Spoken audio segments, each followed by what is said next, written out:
మన రైతు రాజేంద్ర ప్రకృతి వ్యవసాయ క్షేత్రంలో ఇది కృష్ణవంశీ అని బ్లాక్ రైస్. ఇది మొదలు మాత్రమే బ్లాక్గా ఉండి ఆకులు పచ్చగా వస్తూ,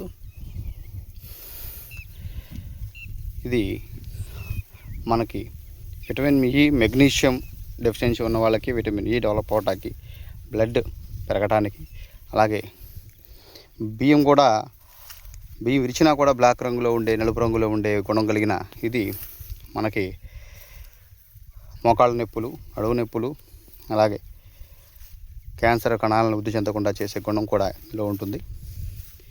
ఇది కృష్ణవంశీ బ్లాక్ రైస్ అంటాం, కొన్ని ఏరియాలో కృష్ణ భగవాన్ బ్లాక్ రైస్ అంటారు.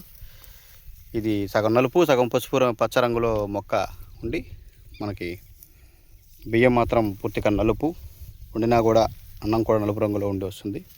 ఇది కూడా మన ఆహారంలో వారానికి ఒకసారైనా ఆహారంలో చేర్చుకోవడం వల్ల అనేక ఆరోగ్య సమస్యల నుంచి ఎదుర్కొనే అవకాశం ఉంటుంది. వ్యాధి నిరోధకత పెరగడానికి ఇది ఉపయోగపడుతుంది. ఇది కూడా మన రైతు రాజేంద్ర ప్రకృతి క్షేత్రంలో న్యాచురల్గా ఆర్గానిక్ పద్ధతిలో గో ఆధారితంగా వ్యవసాయం చేయడం జరుగుతుంది. చూడొచ్చు, ఇది కూడా పూర్తిగా ఆరబెట్టడం జరిగింది న్యాచురల్ పద్ధతిలో, భూమి పగుళ్ళు వచ్చే వరకు కూడా.